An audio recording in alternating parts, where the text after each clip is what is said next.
everyone, and welcome to the one and only Hyrule Academy on this Saturday evening. It is just after 6:30 p.m. Eastern Time here at Hyrule Academy headquarters, located in scenic East Coast Hyrule.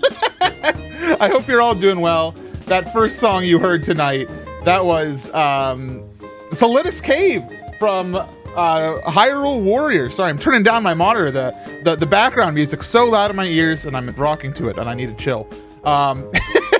Solidus Cave from Hyrule Warriors, one of my favorite songs from that game, if not my number one.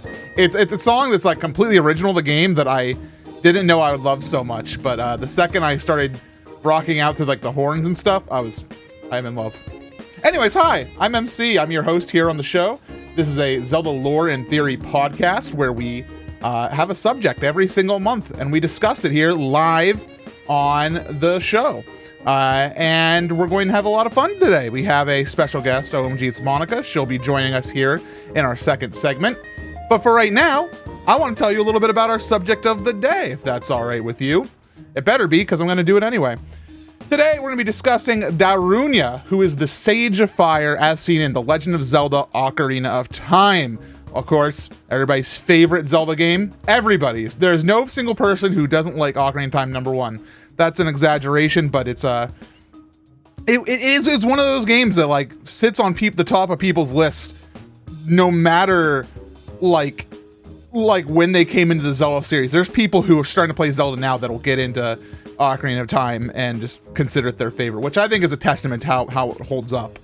But anyways, let's talk a little bit about Darunia. He is the patriarch of the Goron people. You find him in Goron City, first in the game as Child Link after you save the Deku Tree and go to Hyrule Castle, talk to Zelda. And we find out that Ganondorf, the evil man himself, came to Goron City and demanded that Darunia give him Goron's ruby, the spiritual stone of fire, and Darunia said, no. I have been told to guard this thing, and I will not give it to you. You obviously are here for mysterious and evil purposes. Ganondorf doesn't like that, though, and that resulted in Ganondorf sealing off the Dodongo's Cavern and filling it with monsters. And Dodongo's Cavern is where the Gorons get a good chunk of their food, apparently, because they eat like rocks type stuff. And this causes a food shortage in the Goron City. I've never understood why the Gorons get so mad about there being Dodongos in Dodongo's Cavern. The name of it is Dodongo's Cavern, not Goron's Cavern, but I digress. So all the Gorons get hungry. And you know what looks tasty for a Goron? The spiritual stone of fire, which is usually on display, in the middle of Goron City. So Darunia's like, hey, I think everybody wants to eat the thing I'm supposed to protect. So he locks himself in his room with Goron's ruby to protect it. Link comes around, though, plays Zelda's lullaby, and says, hey, let me in. I'm from the royal family. Goes up and sees Darunia, and Darunia's like, who the heck are you? I thought somebody from the royal family was coming, not some kid. I'm not going to talk to you. Well, Link plays him a little ditty on his ocarina, gets him to dance the Saria song, which is one of people's favorite cutscenes in the entire game. And that's when Darunia says, all right, here, take this bracelet so you can lift up some strong things. And how about if you go open up Dodongo's Cavern, defeat those monsters within, I will give you the Goron's ruby. If the princess really thinks that you need it, prove to me you can do it. Link does that. And so Darunia becomes sworn brothers with Link and awards him the spiritual stone. Now, we don't hear much from Darunia for a while because Link decides to go and sleep for 7 years after pulling the Master Sword. So during that time, there is something very interesting that happens with Darunia. Darunia has a son. Darunia has a son named Link the Goron. Darunia became such good friends with Link and was so grateful for his help that he named his own son Link as well. But some other bad stuff happened other than having a son. Ganondorf sealed the Goron people in the Fire Temple for betraying him, and he was going to feed the Goron people to Vivajia, the dragon. which isn't good. And so Darunia's like, you know what, I'm gonna do something about this. He goes to the fire temple, and he's like, I'm gonna take down this Volvagia. I don't have no Megaton hammer, but you know what, I have a strong will, I'm gonna do it. Link meets up with him there, now, you know, a grown boy himself. And Darunia says, how about this? I'm gonna go take on the dragon. You go free my people so they're not fed to the dragon. Link frees the Gorons. And after Volvagia's defeat by the hands of Link, Darunia did not end up getting to do it himself. Darunia wakes up and is now the Sage of Fire, and he gives Link the Fire Medallion. And he does his job as the Sage for the rest of the game, helping to eventually seal away Ganondorf in the Dark Realm. So that's what we know. That is what happens in the game. That's the lore. That's what you all at home need to keep in mind as we head into today's theories. Now, some questions I have for you to start your theorizing the chat. So please, everybody at home in the Twitch chat, type into chat about things that you might think about, Darunia, things that you could extrapolate from this lore. And here's some questions to help get you started, because I know it's hard right off the bat. First of all, what does the leader of the Goron people typically do? Like, what's his job outside of protecting this rock? Like, what makes him all high and mighty? Next question. Was Darunia right to refuse Ganondorf's request for the spiritual stone? Darunia is partially responsible for having his people go hungry. Should he have given Ganondorf the stone to begin with? And my final question, is Darunia's family line continued through Link the Goron to other Gorons we see in the future of the Legend of Zelda series? And if so, who? Let me know what you think over in the chat room. And coming up now, we have a little bit of music, and then we'll have omgitsmonika on. Be back in just a few seconds, everybody.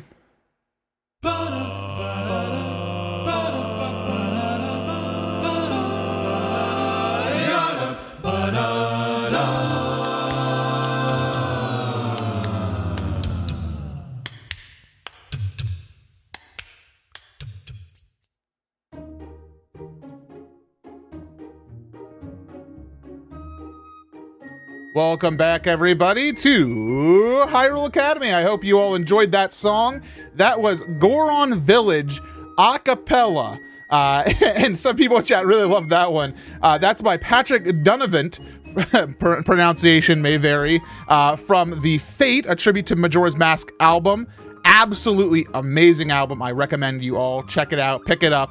It has, I think, a ton, like tens upon tens of great tracks, all from Majora's Mask, and I couldn't resist putting it in because I love Goron City as a song, and getting that one in was absolutely necessary.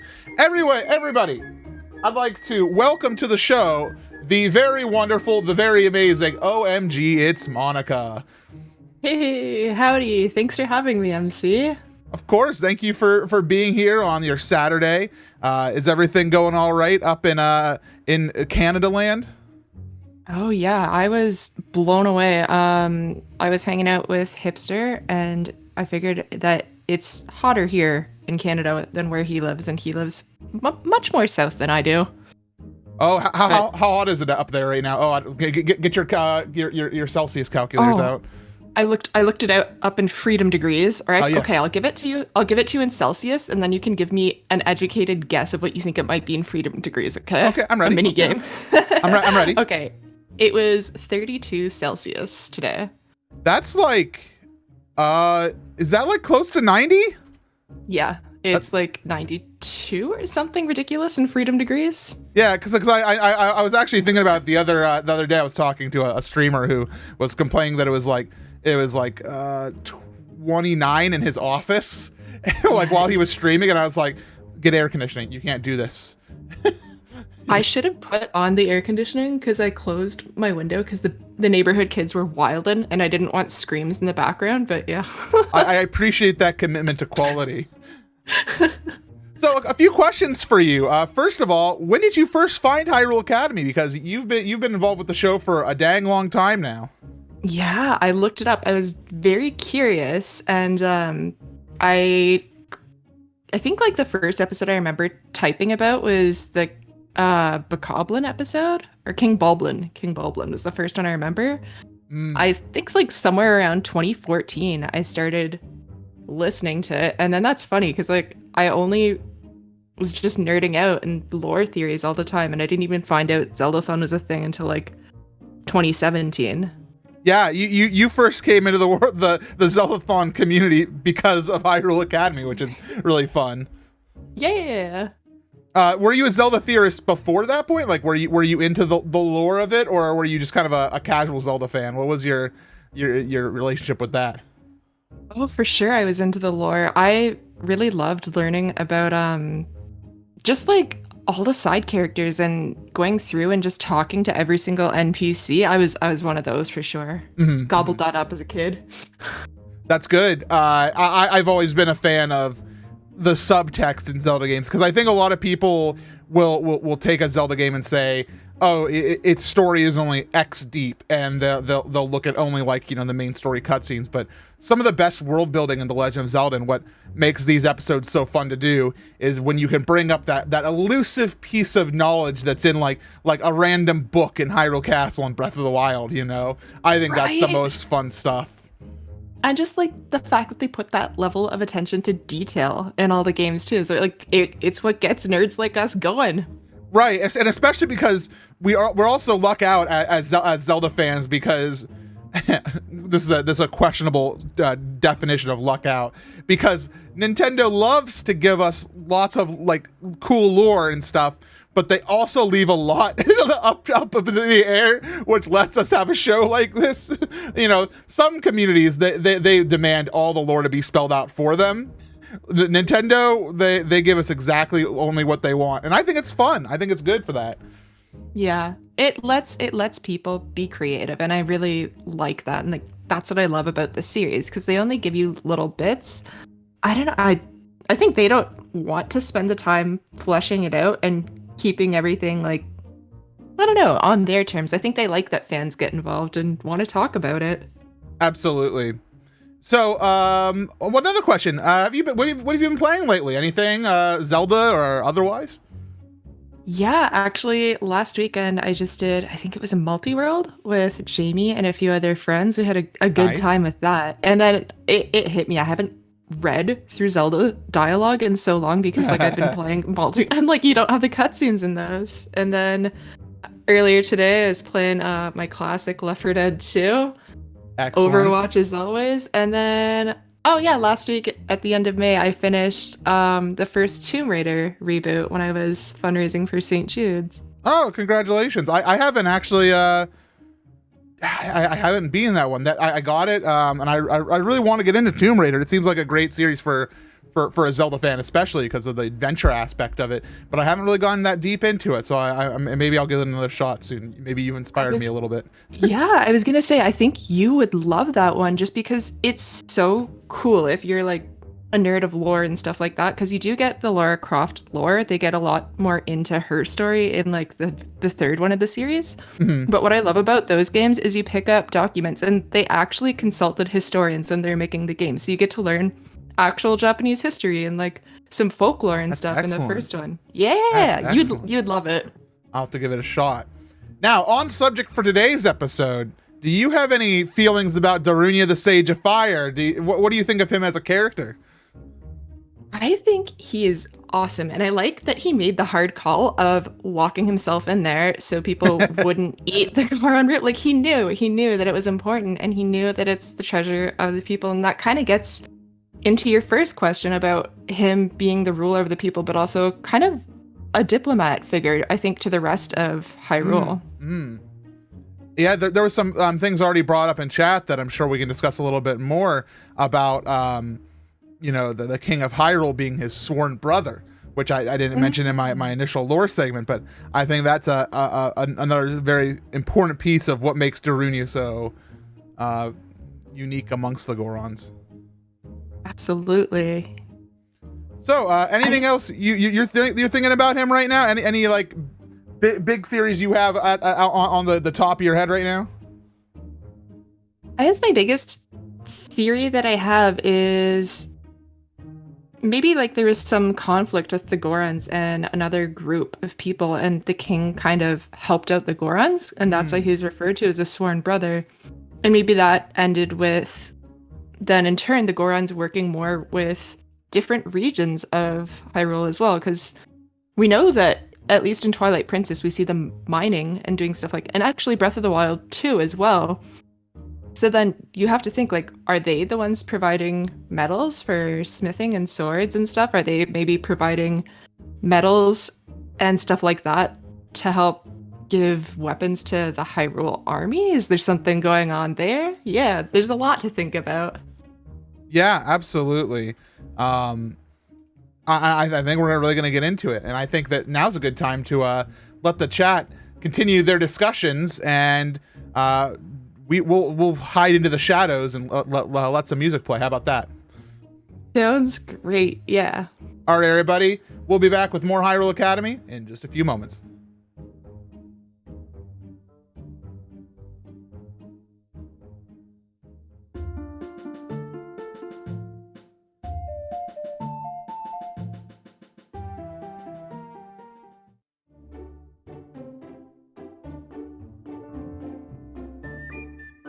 Welcome back, everybody, to more Hyrule Academy. I hope you enjoyed that last song. That was the Bolero Fire, of course, by Artificial Fear. I had to bring back a retro one.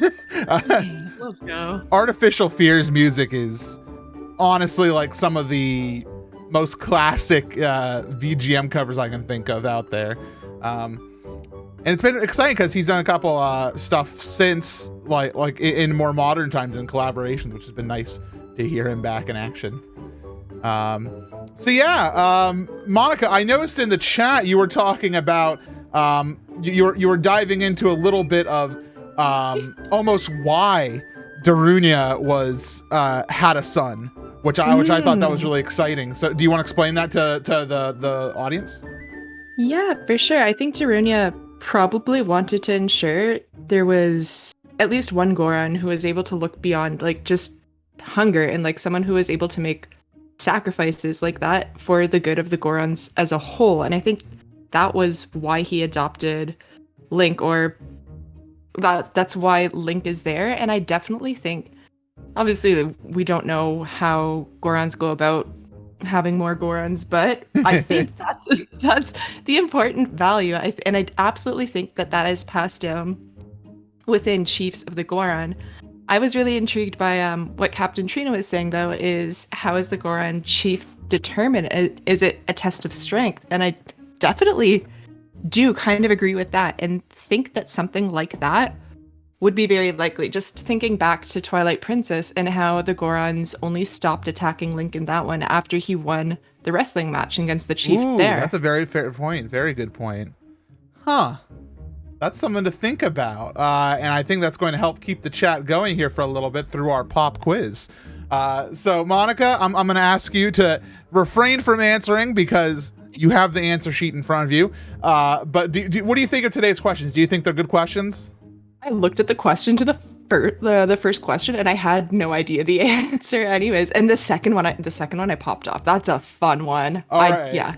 So let's have a go. Everybody in chat, you are free to answer in the chat. The first one who gets it gets the point, which we do log and try to keep track of them. So your first pop quiz question: in Hyrule Warriors, what are the names of the portals that are opened by Sia to bring in other timelines, such as Darunia's? That's a tough one. I don't know if chat's gonna get that one. we have an from Captain Trina in the chat. Portal Storm. TARDISes. TARDISes is my throwaway answer. I'm gonna say TARDIS. I hear the sound of 1,000 Zelda wikis going at this moment. Gates of Time, says Montaru. Close, but wrong. Oh. Leylite says, I can't answer fast. Well, it's okay. You didn't need to answer fast here. You just need to answer correctly. Nobody's going to get it. It looks like I'm going to give this a big old X. I think that I'm going to determine that nobody gets the point here. Everybody's Zelda wikiing. The answer is Gate of Souls. Did you remember that once you read it, Monica? I haven't played Hyrule Warriors. Don't come for me. Dang. I have the game for my Switch, which is the most shameful thing.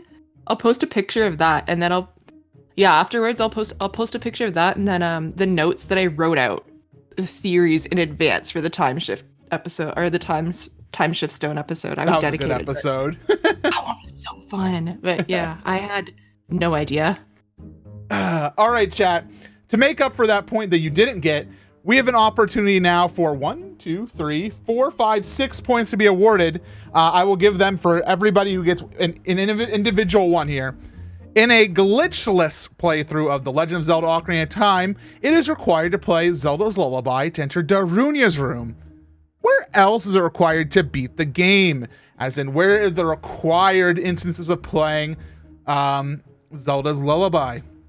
I popped off at that question when I saw it in the notes. It's such a good one. Oh yeah, they're coming in. I'm gonna request a little bit more context than just Zora River Zora's domain. Can you give me how it's used? How it's used?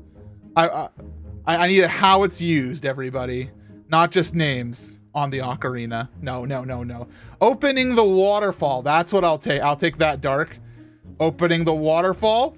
There are 6 answers, and you've got 1. Zora River Waterfall. Unfortunately, Dark already got that. Wow, come on, folks. Raise and lower the water in the water temple. Thank you, Ice Grove. That's the second one. Learning the song from Impa. I did not actually consider that one. Huh. Dark, you're going to get a bonus point for that one. Congratulations, Dark, on the bonus point. Oh, wow. That's it? Removing water in bottom of the well. Is that required? Oh. It is. Yeah. Oh, another bonus point I didn't write down. Well done. Bottom of the well. Water. Congratulations, Montaru. I saw TK Sony saying, is it needed in the graveyard? It is not. You do not need Sun Song to beat the game. Sun Song is completely optional. All right, I think I'm gonna give a timeout there. The other ones you missed, chat, were getting magic from the Great Fairy on top of Death Mountain, getting Din's Fire from the Great Fairy in Hyrule Castle, to activate the boat in the Shadow Temple, and to get into the boss key room in the Spirit Temple. Do you need magic? You do. You need to use Din's Fire to open up the Shadow Temple in a glitchless playthrough. Absolutely required. So unless you're Jamie and you cheat. Yes, unless you're Jamie's cheating right now. I believe he's currently doing a race of Ocarina of Time. All right, chat. Last question here, and then we'll get on to some more music. Who else used the Megaton Hammer except for Link? There's one other confirmed person who's used the Megaton Hammer. Who uses the Megaton Hammer other than Link? Not Darunia, in fact. Hero of the Gorons, who does not have a name. Trina, can you give me a little bit more? I think I want to give it to Trina. I think I'm going to give it to Trina in that it's Darunia's ancestor, the hero of the Gorons from before. I'll give the point here. His name is actually Fred. See, now Clinket is that is the type of theories we want here on the show. All right, everybody. I think that's enough for now. Me and Monica will be back in just a few minutes for your community discussions about Darunia. So sit tight, everybody.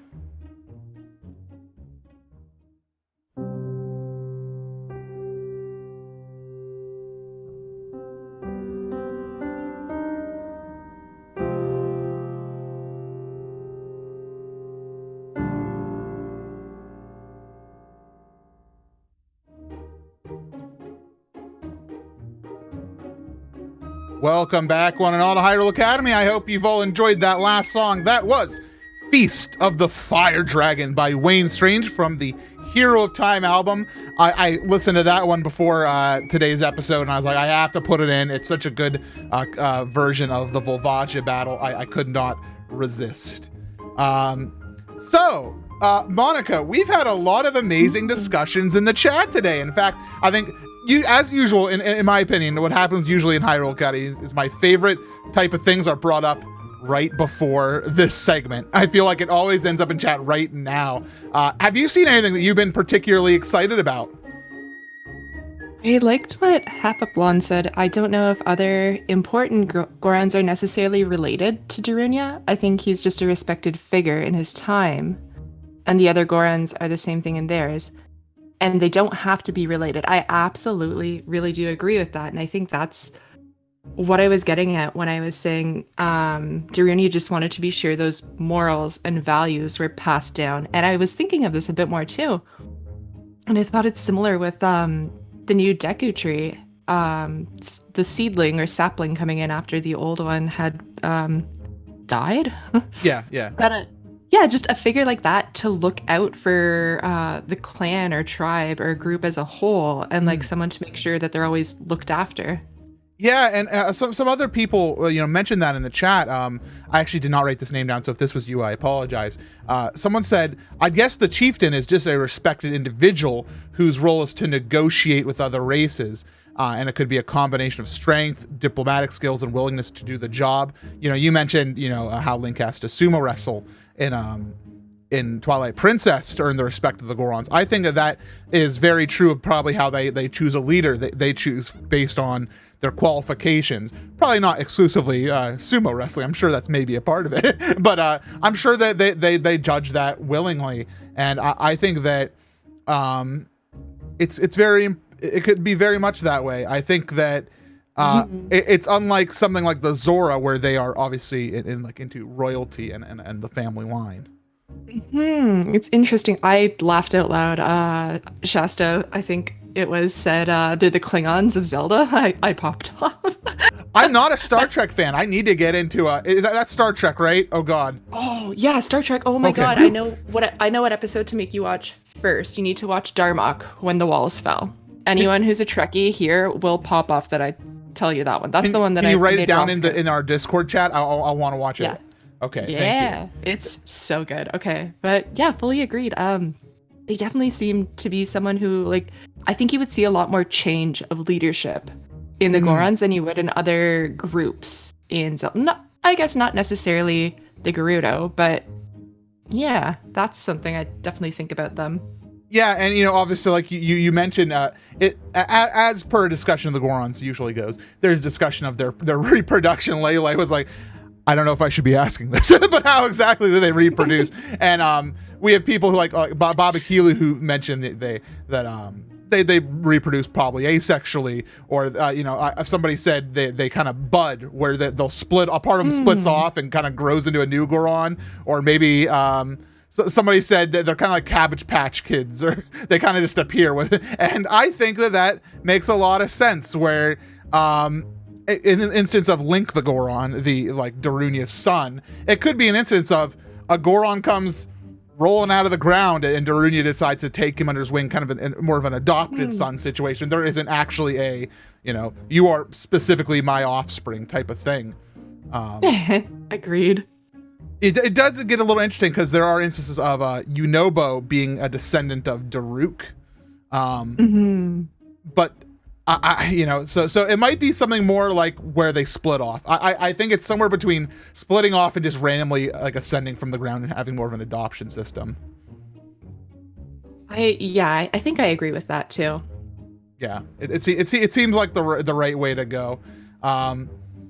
Now, kind of shifting gears a little bit, Trina brought up the King of Hyrule and being Darunia's sworn brother, and talking a little bit about how did that come to be? Is it just a diplomatic title? Is there an actual story there? Did the king earn the title of sworn brother? And you, Monica, you brought up that maybe that there was conflict, and Tylenol's mentioned the Hylian Civil War before Ocarina of Time, and maybe it's more of a transaction where you've helped us in the war, and now we're going to alliance. Are you kind of in that same boat still?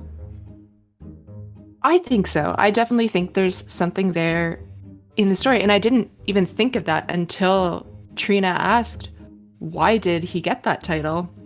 And I think that's the thing. There's probably a conflict between two groups, and being the king of Hyrule, he probably wanted to find a diplomatic solution that was fair for everyone, and probably just the Gorons realizing that the king actually legitimately looked out for them. That was probably huge for them, because maybe they didn't get along with everyone else before. Maybe not they didn't get along, but maybe they were just more separate and didn't really connect with people. Because I thought it was so interesting in Majora's Mask, Or yeah, in Majora's Mask, when you see the Goron in town and like you see them traveling around and exploring. I guess you see that in Twilight Princess too.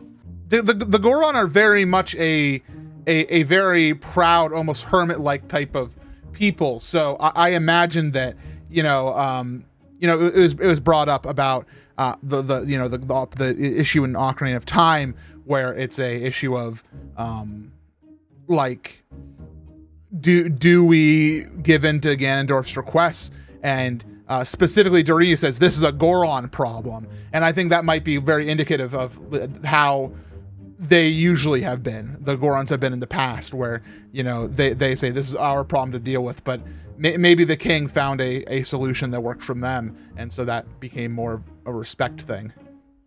I fully agree with that. And I think I feel really bad. I forgot I didn't write down the name of who said it in chat, but someone was pointing out just how insulted Darunia felt when the king's messenger to him was like a little boy running around in shorts. And yeah, I think there's something to that too. And then once he saw that, hey, this kid took care of all these Dodongos that were causing this problem, and this kid did all this for us, he's a sworn brother of our people now.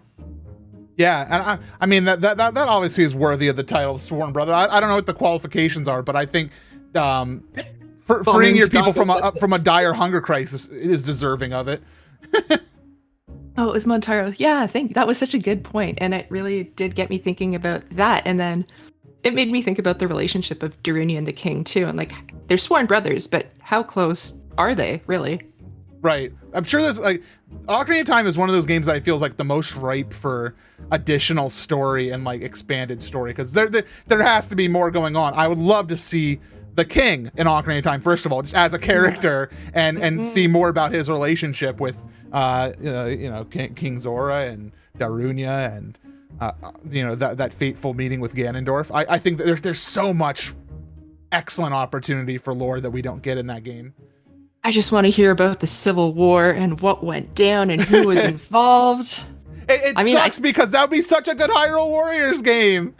Oh my god, yes. Like, why? Just give it to us. Like, all right, so they're obviously like open to making more Hyrule Warriors games with Age of Calamity. You have a perfect opportunity with the Hyrulean Civil War. It's right there. I'm popping off. That would be so cool. It would be so good. It'd be absolutely so good. We could get to know the lore of the mangoes and the Gerudo. Oh. A blast from the past for you. Yeah, gracious, it is. There's a throwback for all you in chat who've been around for 10,000 years. Haplapalon also said, I guess the idea on the idea of him dooming the Gorons to hunger, if Ganondorf got the Triforce, the Gorons would have likely been in more trouble. So he had a hard decision, but I don't think he was wrong decision. And Trina agreed, saying, never negotiate. You don't negotiate. And I think that's very fair. But I don't know. I think he should have done more. I don't know. I feel like Darunia took a very basic approach because, Montaro mentioned that he kind of locked himself in his room after that. But did he actually send for like help from the king? He's like, it's a Goron problem.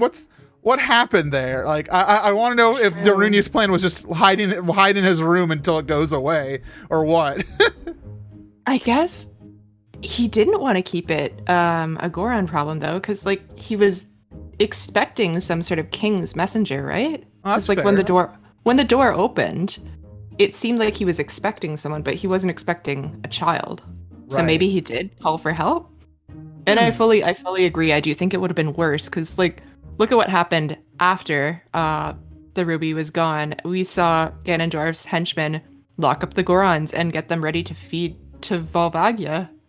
Which would, I guess, would definitely be worse than a hunger crisis than is being fed to a dragon. Yeah. Would you rather have no food or be food? Your choice. Oh Ganondorf, 2021. Never negotiate with terrorists. Never negotiate with Ganondorf Dragmire. Oh, seriously. You lose either way. Oh my god.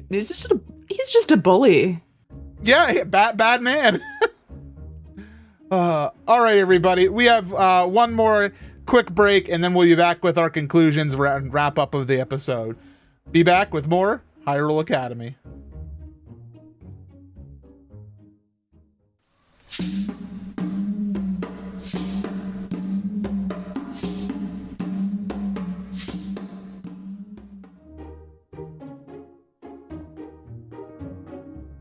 Welcome back, everybody, to Hyrule Academy. I hope you enjoyed that last song. That was the theme of Goron City by the Big Band of Rogues, which is a very ancient kind of official orchestration, but a long time ago. I forget when that was made. It was a long time ago, but Nintendo officially sponsored that, and it's one of my favorite arrangements of Goron City. Absolutely a lot of fun. So everybody, here we are at the end of the show, and Monica, what do you think? Have you learned something about Darunia today? Do you feel enlightened a little bit? I do, and I guess, yeah, what this leaves me with is just another question, but yeah, absolutely. I just want to know. I need to know what happened in that Hyrule Civil War. Yeah. 'Cause I feel like, yeah, he's such a good fellow. He's such a good fellow, and it makes this ripe for more story and like a prequel. I also like the discussion that just happened too on whether Gorons need to breathe and how often they need to eat, and just thinking of all this. Yeah, I need to replay a lot of games. I think Twilight Princess will be a good replay jumping off point. Yeah, I think Twilight Princess, Breath of the Wild both have a lot of good Goron lore to like really fill out those details, I think. Oh man, I just don't want to deal with Yunobo again. I don't like that guy. I love Yunobo. You know, at first I didn't like him, but the more I hang out with him, the more he's my friend. I love Yunobo. That's fair. So we're still wondering here at the end of the show is quite a number of things, such as Goron's reproducing. Is it by budding? It seems like by budding is what we came up with. And to that, we also kind of came up with the idea of Link the Goron being kind of Darunia's apprentice to one day become chieftain, in addition to kind of his son. And the other thing that I noted down was how much Darunia as a character exemplifies Goron pride. It's kind of like he makes it his duty to protect his people, even at the risk of this hunger overtaking his people. He makes it his responsibility, and you know that can be a for better for worse type of thing with a lot of things.